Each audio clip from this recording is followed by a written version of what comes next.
ይሄ ምን ህይወት ነው አሁን? ምን ዛሬ ማታረስ ነው እንዴ? ይሄ እዚህ ውስጥ ያለ ሰው በምስሉ ላይ የምትመለከቱት 10 ሜትር የሚረዝም ዘንዶ ከጀርባ የምትመለከቱት ዘንዶ እንግዲህ ርዝመቱ 11 ሜትር ሲሆን በአርባ ምንጭ ከተማ ሻራ ኤምባ ቀበሌ ተብሎ በሚጠራው አካባቢ ባለቤቴ ከዛሬ 3 ዓመት በፊት ከአንዲት ጓደኛዋ ጋር ጌስት ሃውስ ለጸሎት እንደሚገቡ ነገረችኝ። ክፍያውንም ክፈላለችኝ። ክፍያውን ከፈል ከጓደኛዋ ጋር ተያይዘው ሄዱ። ስትመጣ ግን ሰላም ጤና ይስጥልኝ። ውድና የተከበራችሁ የአዳም ቲዩብ ቤተሰቦች እንደምን ሰነበታችሁ? እኔ ደህና ነኝ፣ እግዚአብሔር ይመስገን።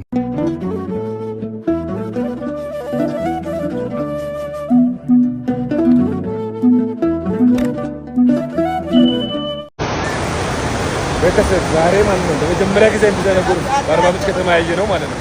ለመጀመሪያ ጊዜ ዛሬ የኛው ዲስ ማለት ነው ማይሰበር ከሆነ መቼም አይሰበርም። እዚህ በኋላ መቼም ነበር አይሰበርም። ሉካስ ይውስ በአርባ ምንጭ ከተማ ነው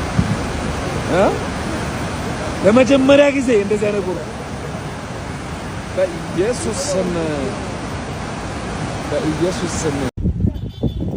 ይሄ ምን ህይወት ነው አሁን? ምን ዛሬ ማታረስ ነው እንዴ?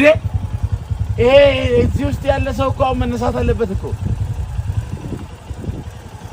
ይሁናዳ ኦልሞስት ይሄ እኮ አሁን እኮ ምንም እድሜ የለውም እኮ። ህፃናት አሁን ምን ተማምነው ነው አይታወቅም እኮ። ይሄ እኮ ከባድ እኮ ነው። በስመአብ አካጠላይ አይዞህ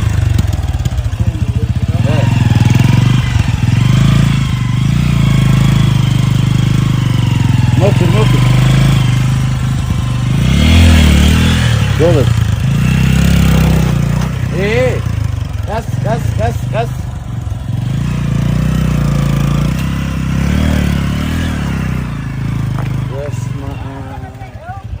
ወይኔ ናታ። አሁን ይሄን እኮ ከትናንት ወዲያ ነው ናይቶ አሻ አይሲ አውደ አንተ አዋኑ እሺ እንተ በላ ይሄኔ ሰላም ጤና ይስጥልን። ክቡራትና ክቡራን የአዳም ቲዩብ ቤተሰቦች እንደምን አላችሁ? እንደምን ሰነበታችሁ? እኔ እግዚአብሔር ይመስገን በጣም ደህና ነኝ። በዚህ ሰሞን በመጋቢት ወር መግቢያው ላይ በአርባ ምንጭ ከተማና በዙሪያዋ በሚገኘው ሀገር ላይ እጅግ በጣም ከባድ የሆነ የጎርፍ አደጋ ተፈጥሯዊ አደጋ ደርሷል። ይህ የጎርፍ አደጋ እኛ እንደምናምነው እንግዲህ ማናቸውም ከሰማይም የሚመጡ አደጋዎች ከምድርም ላይ የሚፈልቁ አደጋዎች በነፋስም ሊሆን ይችላል፣ በፀሐይ ሐሩርም ሊሆን ይችላል፣ በማዕበልም ሊሆን ይችላል፣ በተለያየ በእሳተ ገሞራ የመሳሰሉ ሊሆን ይችላል። እነዚህ አደጋዎች እንግዲህ ተፈጥሯዊ አደጋዎች ናቸው ብለን እናምናለን እንደ ተፈጥሮ ስንመለከተው። ነገር ግን እየተሰማ ያለው ደግሞ ሌላ ነው። በአርባ ምንጭ ከተማ 11 ሜትር የሚሆን ዘንዶ ተገደለ ይላሉ የዓይን እማኞች። ይህ 11 ሜትር የሚሆን ዘንዶ ከተገደለ በኋላ የቁጣው መንፈስ ጎርፍ ሆነ የሚሉም አሉ።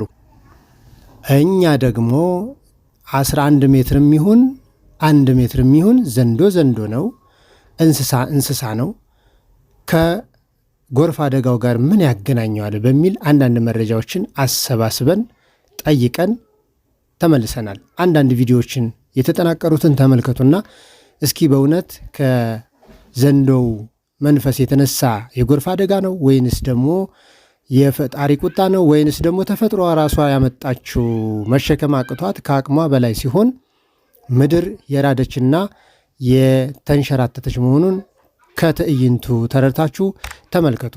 ላይክ፣ ሼር፣ ሰብስክራይብ ማድረግ እንዳትረሱ። ወደ ቪዲዮ እንቀጥላለን። 11 ሜትር የሚረዝመው ዘንዶ ዛሬ በአርባ ምንጭ ከተማ መገደሉን ሰምተናል። ይህ ከጀርባ የምትመለከቱት ዘንዶ እንግዲህ ርዝመቱ 11 ሜትር ሲሆን በአርባ ምንጭ ከተማ ሻራ ኤምባ ቀበሌ ተብሎ በሚጠራው አካባቢ መገደሉ የታወቀ ሲሆን እንግዲህ ርዝመቱና ግዝፈቱ ከምታስቡት በላይ በጣም ትልቅ ነው። እኔ ቲክቶክ ሩል ስለማይፈቅድልኝ ነው እንግዲህ እዚህ ጋር ፎቶውን ሙሉውን ያለቀኩላችሁ። የቴሌግራም ቻናሌን በመቀላቀል ሙሉ ፎቶውን በደንብ እንዲታያችሁ ከፈለጋችሁ እዛ ጋር ቻናሌ ጋር በመግባት ማየት ትችላላችሁ። የቻናሌ ሊንክ ቴሌግራም ባዮ ላይ አስቀምጬላችኋለሁ። ጆይን በማድረግ ማየት ትችላላችሁ። እንግዲህ ይሄ ዘንዶ በአካባቢው እና በሰፈሩ ማህበረሰብ ዘንድ ከፍተኛ አግራሞትን ፈጥሯል። ምክንያቱም ከምታስቡት በላይ በጣም ትልቅና በጣም የሚያስፈራ ዘንዶ ነው ማለት ነው። በምስሉ ላይ የምትመለከቱት ዘንዶ በዛሬው ዕለት በአርባ ምንጭ ከተማ ተገሏል። ይህ በአካባቢው ታይቶ በማይታወቅ ሁኔታ እርዝማኔ ያለው ዘንዶ በአርባ ምንጭ አስተዳደር ስር ሻራ ኤምባ ቀበሌ ነው የተገኘው። ታዲያ በአካባቢው በዛሬው ዕለት ተገኝቶ የተገደለው የዚህ ዘንዶ እርዝማኔና መጠን በአካባቢው የሚገኙ ማህበረሰቦችን እጅግ አስገርሟል፣ መነጋገሪያም ሆኗል። አንዳንዶች ደግሞ ይህ 11 ሜትር ዘንዶ መገደል አልነበረበትም ይላሉ። መገደል አልነበረበትም ስለምን ሲሉ ማስረጃቸውን ሲያቀርቡ በዚህ በምንኖርበት ዓለም ላይ ይህን ያክል ሜትር ያለው ዘንዶ አልተገኘም እስካሁን፣ ቢያንስ ርዝመቱ 10 የሆነ ነው። ስለዚህ በኢትዮጵያ ሪከርዱን ይሰብር የነበረ ዘንዶ ተገድሏል እና መገደሉ ጉዳት ነው የሚሉ ደግሞ አንዳንዶች አሉ። እውነት ለቱሪዝም አስበው ነው? ለጊኔስ ቡክ ኦፍ ሪከርድ አስበው ነው? ወይንስ ደግሞ የእንዲህ አይነት በዘንዶ ላይ ያደረ ጣዖት መንፈስ መገደሉ በውስጣዊ ቁጭት ይዞባቸው ነው? እሱን ፈጣሪ ይመልከተው። እናንተ ግን የተሰማችሁን በኮሜንት ላይ አስቀምጡ። በትላንትናው ዕለት በአርባ ምንጭ የተገደለው ዘንዶ ባይገደል ኖሮና እውነት እንደተባለው በደንና ዱር ጥበቃ ባለሙያዎች ተለክቶ ይህ ዘንዶ 11 ሜትር ይሆን ከነበረ እንኳን ደስ አላችሁ። ኢትዮጵያ ታገኝ የነበረውን የወርልድ ጊነስ ሪከርድ እንድታጣ አድርጋችሁ። እስከዛሬ በወርልድ ሪከርድ ላይ ተመዝግበው ያሉ እባቦች የመጀመሪያው በኢንዶኔዥያ የሚገኝ ሲሆን 10 ሜትር ርዝመት የነበረውና 32 ፊት 9 ኢንች ተብሎ የተመዘገበ ዘንዶ ነበረ፣ ፓይተን ነበረ። በሁለተኛ ደረጃ አሁን ከረንትሊ ያለችው በዩናይትድ ስቴትስ የምትገኘዋ ሜዱላ የምትባለዋ እባብ ናት። እሷ ደግሞ 7.67 ሜትር ስትሆን 22 ፊት እና 2 ኢንች ተብላ ተመዝግባለች። በአፍሪካ ደግሞ የተለመዱ ረጅም እባቦች ተብለው የሚታወቁት አፍሪካን ሮክ ፓይተን ሲባሉ ቁመታቸው ከ6 እስከ 7 ሜትር የሚረዝም ሲሆኑ ከ20 እስከ 30 ፊት ናቸው። እነዚህም ደግሞ ዘንዶች ክብደታቸው ከ90 እስከ 120 ኪሎ ግራም ሲመዝኑ የሚገኙት በሰሃራ አፍሪካ፣ በኢትዮጵያ ደግሞ በወንዞች ላይ፣ በጫካዎች ላይ እና በሳቫና ላይ ይገኛሉ። እነዚህ ዘንዶች በብዛት ሰው የማጥቃት ቻንሳቸው ዝቅተኛ ነው ይላል። ሰርች አድርጋችሁ ማየት ትችላላችሁ። በብዛት ግን የሚጠቁትና የሚሞቱት በሰው ነው ይላል። በነገራችን ላይ ከእባብ ጋር ዝምድና ምን ያደርጋል? የእባብ አድናቆትስ ምን ይፈይዳል? እባብ ተምሳሌታዊነቱ ለምን እንደሆነ እናውቃለን። በተለይ በአሁን ዘመን በመጨረሻው ጊዜ ያውም በኢሉሚናቲዝም በ666 ዘመን እባብ ዘንዶው የምን ምልክት ነው? ከሰማይ የተጣለው ይህን ዓለም ያተራምስ ዘንድ ስልጣን የተሰጠው ዛሬ ለእባብ ተቆርቋሪ ለእባብ ልኬት ወይንም ደግሞ ሪከርድ ለማድረግ እውነት ነው ይሄ ነገር። ግን ወጣቱ ግን በጣም ማስተዋል ይገባዋል። እኔ በጣም መጠራጠር ስለጀመርኩ ነው። ትናንትና ይህንን እባብ ይህንን ዘንዶ ለመግደል ለብዙ ጊዜያት መቼም ተማክራችሁ እንጂ እንደዛ ያደረጋችሁት በአንድ ቀን አይታችሁት ይህን ዘንዶ እንግደለው ብላችሁ አትሉም። ጥናትን የሚጠይቅ ነገር ነው ያደረጋችሁት። እርግጠኛ ነኝ ይህንን ውሳኔ ከመወሰናችሁ በፊት አካባቢያችሁ ካሉ ከደንና ዱር ጥበቃ ኃላፊዎች ጋር ተመካክራችሁ ቢሆን ኖሮ ዛሬ አትወቀሱም ነበር። ለሰብአዊነት ትመሰገኑ ነበረ። ለሰብአዊነት ትወደሱ ነበረ። እስከነ ህይወቱ ጠብቀው ሳይገሉት ሳያጠቁት ወደ ሌላ ቦታ እንዲዘዋወር አደረጉት። ምክንያቱም የደንና ዱር ጥበቃ ባለሙያዎች ይህንን መስራት ስለሚችሉ። ነገር ግን አብዛኛው የመጣንበት ባህልና ካልቸር እንስሳን አድኖ መግደል፣ ሄዶ ይዞ መምጣት፣ አንገቱን መቁረጥና የተለያዩ ነገሮችን እንደ ጀግንነት ስላስተማረን ይህንን እንስሳ ገሎ ጀግና ለመባል ተፈጠነ። አንድ ፓስተር ተንብየዋል። ሀገሪቱ ላይ ያለውን ዘንዶ እንትን የበላው ምናምን ይወጋዋል ተብሎ ነበር። ይኸው ተገደለ። ምናልባትም የመነሻ ይሄ እንስሳት የተጠቃበት ምክንያትም ምናልባት ይሄ ፓስተር አለ የተባለው ነገር ሊሆን ይችላል። ይሄንን ኢነርጂ ለጥሩ ነገር ተጠቅማችሁት ቢሆን ኖሮና እንደተባለው ይሄ ዘንዶ 11 ሜትር ርዝመት ያለው ከሆነ ኢትዮጵያ ታገኝ የነበረውን ትልቅ ዓለም አቀፍ ሪኮግኒሽን በጊነስ ቡክ ላይ የመመዝገብ ቻንስ አሳጥታችኋታል። ይሄንን አድርጋችሁ ቢሆን ኖሮ ዛሬ ትመሰገኑ ነበረ። የልብን ክፋት ለማድረግ እንስሳትን ለማጥቃት ደግሞ ሃይማኖታዊ ትምህርት አያስፈልግም። ክፉ መሆን በቂ ነው። ልብን ማደንደን በቂ ነው። ተውት ሃይማኖትን። ወደ ሃይማኖት የተጠጋና ወደ እግዚአብሔር የተጠጋማ ርኅራኄና ፍቅር ነው ቀን በቀን አብሮት የሚጠጋው እንጂ ጭካኔ አይደለም አብሮት የሚጠጋው ኖ። ተውት፣ ሃይማኖቱን ተውት። በሌላ ነገር የዱር እንስሳት መኖሪያን እየጨፈጨፍን በመጣን ቁጥር ቤት እያሳጠናቸው በመጣን ቁጥር የዱር እንስሳት ወደኛ ይጠጋሉ፣ ወደኛ ይመጣሉ፣ ወደ ሰው ይቀርባሉ። ስለዚህ እናንተ በምትፈልጉት ሩል ሊመሩላችሁ አይችሉም። ምክንያቱም መኖሪያቸውን እያወደማችሁ ነው፣ መኖሪያቸውን እያጠፋችሁ ነው፣ ደናቸውን እየጨፈጨፋችሁ ነው። ምድር የጋራ ናት። ከኛ በፊት እዚህ ምድር ላይ ተፈጥሮ የነበሩት እንስሳት ናቸው። በነገራችሁ ላይ ሰው ሳይፈጠር በፊት ዓለም ሰላም ነበረ፣ ምድር ሰላም ነበረ። ሰው ከተፈጠረ በኋላ የሰው ኃጢአት ለእንስሳቱ ሞት፣ ለእንስሳቱ መታረድ፣ ለእንስሳቱ ደም መፍሰስ ምክንያት ሆኖ መጣ። ኤቭሪቲንግ እዚህ ምድር ላይ የመጡ መቅሰፍቶች ሁሉ የመጡት በሰዎች ምክንያት ነው። እንስሶች ስቲል ከተፈጠሩበት ቀን ጀምሮ እስከዚህች ደቂቃ ድረስ እየተሰቃዩ ያሉት በሰው ልጅ ጥፋት፣ በሰው ልጅ ኃጢአት፣ በሰው ልጅ ነው። በምድር ላይ በዓለም ላይ ትልቁ ገዳይ የሚባለው እንስሳ ሞስኪቶ ነው። ከሞስኪቶ ቀጥሎ ግን ሰዎች ናቸው እርስ በርስ እየተገዳደሉ እየተጨፋጨፉ ያሉት። አሁን የምትሏቸው እነ ዘንዶች ሰው እርስ በርሱ ከተጨፋጨፈው በላይ ሰው አልገደሉም፣ አይገሉም። በእርስ በርሱ ከተደፈረው ከተገደለው በጦርነት በምን በብሔር በዘር እየተባለ ከተጋጨው በላይ ሰው አልገደሉም። ሰው ነው እርስ በርስ እየተገዳደለ ያለው፣ ሰው ነው እርስ በርስ እየተላለቀ ያለው። ቀደም ብዙ ቪዲዮ የሰራችሁ ቤተሰቦች አሏችሁ። ከሰሩብኝ ውስጥ አንዱ ህፃናት እኮ የዱር ጫካ ውስጥ ሄደው መጫወት ይፈልጋሉ። ለምን ጫካ ውስጥ ሄደው ያንተ ልጅ መጫወት የሚፈልጉት? እስቲ ንገሪኝ።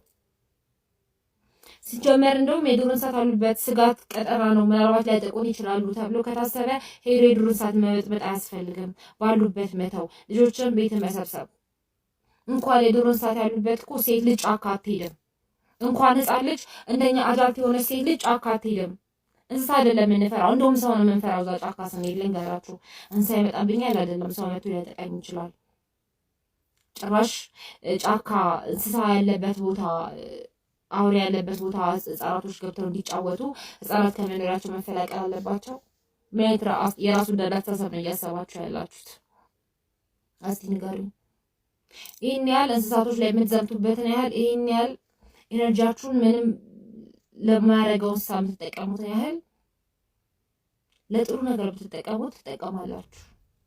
ሁሉ ጊዜ ክፋትን እያደረጋችሁ ቢላችሁ ቁጥር ጭንቅላታችሁም ጤነኛ የሆነ አይደለም የሚሄደው። ጭንቅላታችሁም ጥሩ እያሰብ አይደለም የሚሄደው። ከተፈጥሮ ጋር ተከባብሮ መኖር ሰውኛ ነው።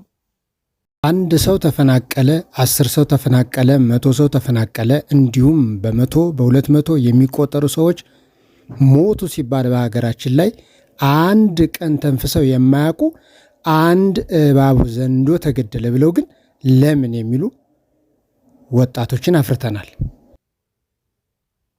አርባ ምንጭ ከተማ ተደጋጋሚ ነገር ነው እንደዚህ አይነት ነገር። እዛ ቲክቶክ ላይ ዝም ብላችሁ ሰርች አድርጉ፣ ዘንዶ ብላችሁ ሰርች አድርጉ፣ ታያላችሁ። መንገዶች እየተሰሩ ነው። ጫካ ላይ የተኛ ዘንዶ በእስካቫተር ሲገደል ታያላችሁ። ተው፣ በሁሉም ከተማ ያላችሁ ሰዎች ተው። ከተፈጥሮ ጋር ተከባብራችሁ መኖርን ልመዱ። የዱር እንስሳትና ደን ህግ ያወጣውን አዋጅ ህግ አክብሩ። እርግጠኛ ነኝ በጣም ከውሻ ከምናምን ይልቅ የዱር እንስሳት በጣም እዚህ ሀገር ላይ ብዙ ህግ አላቸው ስለማታውቁ እንጂ። ከእንደገና ደግሞ መርጦ አልቃሻችሁ ነው። ሰሞኑን እንዴት ውሾች ይገደላሉ፣ አማራጭ እኮ አለ፣ መፍትሄ አለ፣ ክትባት አለ ምናምን ትስትሉ የነበራቸው ሰዎች ውሸታችሁ ነበር ማለት ነው። ለዚህኛውን ሳለምን አማራጭ መፈለግ አለ የሚለው አላሳሰባችሁ። ሃይማኖቱን ተውት ብያለሁ። እንደ ሃይማኖት ጋር አልቆጥራችሁም። ተውት ሃይማኖትን። ነገር ግን ተሰዎች ሰብስበው ተማክረው ሳለ መግደል ያወጡበትን እቅድ ከሚመለከታቸው እውቀቱ ካላቸው አካላት ጋር ቢሰሩበት ኖሮ ሰው እንስሳን በሰላም ይኖር ነበር። ምክንያቱም ትልልቅ እንስሳቶችን በአንድ ቀንና በአንድ ቅጽበት ለመግደል ስለማትወጡ ስለምትጠቁ አቅዳችሁ ነው የምትወጡት። ያንን እቅዳችሁ ግን ለጥሩ ነገር ብታደርጉት ኖሮ ታተርፉበት ነበር። ለማንኛውም ዛሬ ኢትዮጵያ ታገኘ የነበረውን ሪከርድ እንዳሳጣችሁ አትወቁ። ምናልባት ደህንና ጥበቃ ሚኒስቴር በቀጣይ የሚያወጣውን መግለጫ ደግሞ ካወጣ ምን ጠብቅ ይሆናል። ዓለማችን እንግዲህ በእንዲህ አይነትና በእንዲህ በመሳሰሉት ውጥንቅጥ በሆኑ ውል በሌላቸው ማስረጃ በሌላቸው ሁሉም በራሱ መላምትን እየመታና በራሱ እሳቤ እየተናገረ የስሜቱን የሚያወጣበት ቲክቶክ ተፈጥሯል። እንግዲህ ይህን ይመስል ነበረ። ባለቤቴ ከዛሬ 3 ዓመት በፊት ከአንዲት ጓደኛዋ ጋር ጌስት ሃውስ ለጸሎት እንደሚገቡ ነገረችን። ክፍያውንም ክፈላለችን። ክፍያውን ከፈል። ከጓደኛዋ ጋር ተያይዘው ሄዱ። ስትመጣ ግን አርግዛ ነበር የመጣችው። ይህንን የሚያወቅኩት ከ3 ዓመት በኋላ ነው። የምትሰሙትን ነገር እባካችሁ ለጥቅም አድርጉት። ጥቅሙን መልካሙን ጎን እዩት። ጥቅሙ ከፍተኛ ስለሆነ ሌሎችን ሰዎች እንዲጠነቀቁ የሚያደርግ ከክፉዎች እንዲርቁ የሚያደርግ ስለሆነ እባካችሁ በመልካም ጎኑ ብታዩት በጣም ደስ ይላል። ዛሬ እንደምታዩት ቤቴ ውስጥ ነኝ ያለሁት። እግዚአብሔር የሰጠኝ ያዘጋጀልኝ ቤት ነው። የዛሬ ባለታሪኬ ወንድሜ ነው። ከዛሬ 2 ቀን በፊት እኔ ጋር መጥቶ ቢሮ መጥቶ ምን ትለኛለህ አለኝ። እባክህ በፍጹም መልካም እንትን ውስጥ አይደለሁም ያለሁትና ምን ትለኛለህ አለኝ። ምንድን ነው የሆንከው ብዬ ስጠይቀው በጋብቻ ውስጥ የገጠመውን ነገር ነገረኝ። ምንድን ነው የነገረኝ? ባለቤቴ የዛሬ 3 ዓመት ጌስት ሃውስ እንገባለን ብላ ከጓደኛዋ ጋር እንገባለን አሉ ለጸሎት። እሺ ብዬ ገንዘብ ይከፈላል አሉኝ። ከፈልኩኝ። ከዛ በኋላ ቀጠሮ ተሰጣቸው። በቀጠሮ መሰረት ሄዱ፣ ገቡ። ሲመጡ ለካስ አርግዛ ነው የመጣችው። በኋላ ላይ እኔ አላወኩም። እሷም የተናገረችው ነገር የለም፣ ዝም አለች። መጣች፣ ልጅ ተወለደ። እርግዝኗ ከፍ እያለ ሲመጣ 2 ልጆች አሉን እና ለምንድን ነው ምክንያቱም እናቆማለን አንችልም ብለን ነው ያቆምነው እና የመጀመሪያው ልጃችን ራሱ 7 ዓመቱ ነው። ሁለተኛ ልጃችን 5 ዓመቱ ነው። ስለዚህ በዚህ መካከል ከዚህ በኋላ ልጅ መውለድ የለብንም ስለተባባልን ሰውነቷ እንትን እያለ ሲመጣ ደነገጥኩኝ። ለምንድን ነው እንደዚህ ያልሽው? ለእኔስ ለምን አትነግሪኝም አልኳት። ዝም በቃ ምን መልስ አትሰጠኝም፣ ዝም ነው የምትለኝ። በኋላ ላይ እንግዲህ እግዚአብሔር ካመጣው ብዬ ዝም አልኩ፣ ምንም ማድረግ ስለማልችል። በኋላ ላይ ልጅ በ9 ወሩ ተወለደ። ልጅ ከተወለደ በኋላ ሳየው በፍጹም የኔንም ቤተሰብ አይመስልም፣ የእሷንም ቤተሰብ አይመስልም እና እስቲ ቆይ ሲያድግ ራሱን እየለወጠ ይሄዳል ብዬ ቆየሁ። እየተጠራጠርኩ እንዲህ ደግሞ ካረግ አትችልም እያልኩ ምን እንደዚህ አይነት አመፀኛም ሴት አይደለችም፣ በጣም መልካም ሴት ነው፣ ጥሩ ስብዕና ያላት ሴት ነች እና ብዬ ስለማመንም ስለማምናትም በፍጹም ይሄን ነገር ስላልጠረጠርኩኝ እስቲ ቆይ ብዬ 1 ዓመት ሆነ፣ 2 ዓመት ሆነ፣ 3ኛው ዓመት ገብቷል። አሁን ኦልሬዲ 3 ዓመት ከ7 ወር አካባቢ ሆኖታል ልጁ እና ጥርጣሬ ከፍ እያለ መጣ። ምክንያቱም ልጆቼ እነዛ 2 ልጆቼ አንደኛዋ እኔን ነው የምትመስለው፣ አንደኛው ደግሞ እሷን ነው የምትመስለው። ስለዚህ በእኛ ቤተሰብ ውስጥ ይሄ ግን ፈጥሮ የተለየ ነው። በኋላ ላይ ጥርጣሬ እየበዛ ሲሄድ አንድ ሰውን አማከርኩት። በጣም ወዳጄ ነው። አማከርኩት። እንደዚህ ለምን ትጠራጠራለህ? ግን እንደዚህ ባለቤትህን ትጠራጠራለህ? በፍጹም አልጠራጠራትም። ኦኬ እንግዲያውስ እንትን አሰራ፣ ዲኤንኤ አሰራ። ከዛ ልጄን ትምህርት ቤት እሱ ይህንን ህፃን ትምህርት ቤት የምወስደው አድርጌ ጠዋት ትምህርት ቤት እንዳደርሰዋለሁ ብዬ ኬጂ እንትን አድርጎ ነበር፣ አስገብተነው ነበር እዛ። ምክንያቱም እሷም ስራ ስለምትሆን እኔም ስራም ስለመሆን በኋላ ላይ እዤው ሄድኩኝ። ምርመራ ተደረገ። ልጁ የኔ ልጅ አለመሆኑን አረጋገጥኩ። ምን ትለኛለህ? እስቲ እንዲህ አይነት ነገር ቢገጥም ምን ትለኛለህ? ኦር ደግሞ ገጥሞ ያውቃል ወይ? ምክንያቱም ያኔም ስትሄድ እባክሽ ብዬ ለምኛታለሁ። ግን ለጸሎት ነው ስላለችኝና ልቤንም እንትን ስላለችው እሺ ብዬ ነው የሄድኩት። ግን መሄዷን ራሱ አልወደውም። እኔ እዛ ጌስት ሃውስ የሚባል ነቢያት እንትን የሚባል በፍጹም እንትኑ የለኝም። አልወድም ግን ልሂድ ስላለች እሺ ብዬ ፈቀድኩላት። በኋላ ላይ ይህንን ውጤት ይዤ ወደ ቤት መጣሁ። አንድ በጣም ወዳጃችን ለእኔም ለእሱ የቤተክርስቲያን አገልጋይ የሆነ ሰው ነው። በጣም የምንወደው ነው፣ የምናከብረው ነው። ጠርተነው ያለውን ነገር ይኸው ብዬ ገልጽ አስረዳኋቸው። ደነገጠች። መልስ መመለስ አቃታት። በኋላ ላይ እውነቱ ይሄ ነው ብላ የተፈጠረውን ችግር ጌስት ሃውስ ውስጥ የመጀመሪያው ቀን በሰላም አደረን። ሁለተኛው ቀን፣ ሶስተኛው ቀን ሁለት የተለያየ ሰው ነው የደፈረኝ። የመጀመሪያው ቀን ነቢዩ ነው የደፈረኝ አለች። ሶስተኛው ቀን ማታ ሌሊት ነው የገባው። እኔ ለጸሎት የሚገቡ መስሎኛል።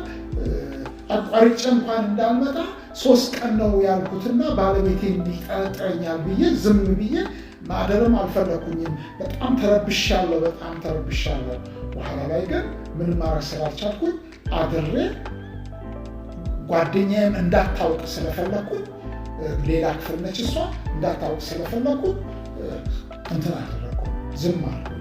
በኋላ ላይ በሁለተኛው ቀን ሌላ ደግሞ አንድ ሰው ለጸሎት የሚገባ መሰለኝ ከፈተ፣ ገባ፣ መጸለይ ጀመረ። ኦልሞስት ከአንድ ከ30 ከ40 ደቂቃ በኋላ ላይ እና በዚህ እንትን እንዴት ብዬ ልንገርህ፣ ተሳቅቄ ነው እስከዛሬ ያለው ተሳቅቄ ነው እና የፈለከውን እርምጃ መውሰድ ትችላለህ አለች።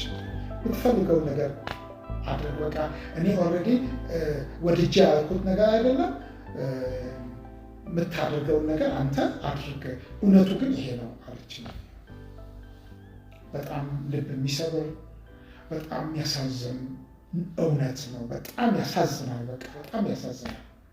በጌታ የተወደዳችሁ ቅዱሳን እንግዲህ እንዳደመጣችሁት አስቀድሞ በማቴዎስ ወንጌል ምዕራፍ 24 ላይ ሐዋርያት ኢየሱስ ክርስቶስን የመጨረሻ ዘመን ወይንም ዳግም ለፍርድ የምትመጣበት ጊዜ መቼ ነው? ምልክቱስ ምንድን ነው? ባላቸው ሰዓት ለሐዋርያት ኢየሱስ ክርስቶስ ከነገረበት ምልክቶች አንዱ ማንም እንዳያስታችሁ ተጠንቀቁ፣ ሐሰተኛ ነቢያቶች ይመጣሉ፣ በስሜ ኢየሱስ እያሉ ይመጣሉ ያለው ይህ ነው ቃል። እንግዲህ ይህ የማይታበል እውነተኛ የኢየሱስ ክርስቶስ ቃል ዛሬ በተግባር በእኛ ዕድሜ እያየነው ነው።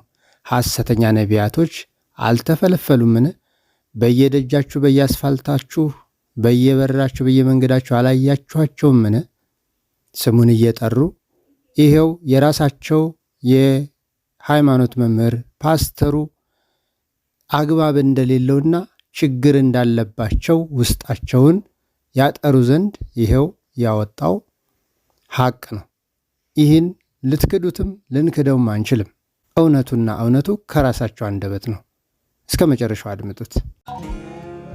ኃላፊነት አለባችሁ። ትዳራችሁን ጠብቁ።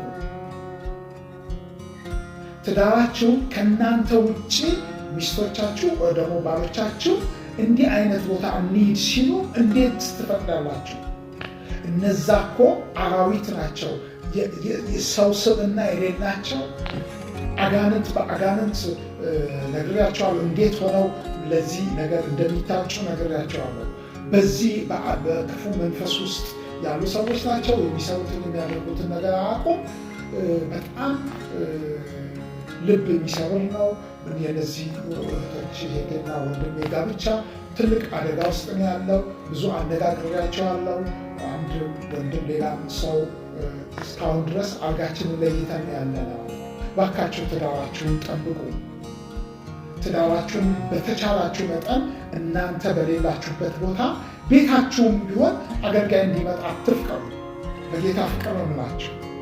እናንተ በሌላችሁበት ቦታ በፍጹም እንደዚህ አይነት ልምምድ አታስለምዱ ቤታችሁ ውስጥ። እናንተ ባላችሁት ጊዜ ነው ሌሎች አገልጋዮች መምጣትም ያለባቸው። እናንተ ባላችሁ ጊዜ ነው። ምክንያቱም ብዙ አይነት ሰዎች ናቸው ያሉት። ብዙ ሰዎች ተጎድተዋል። በዚህ ነው ያውቃለሁ። ስለ ጌታ ብለው ነው ሸፍነው ያሉት።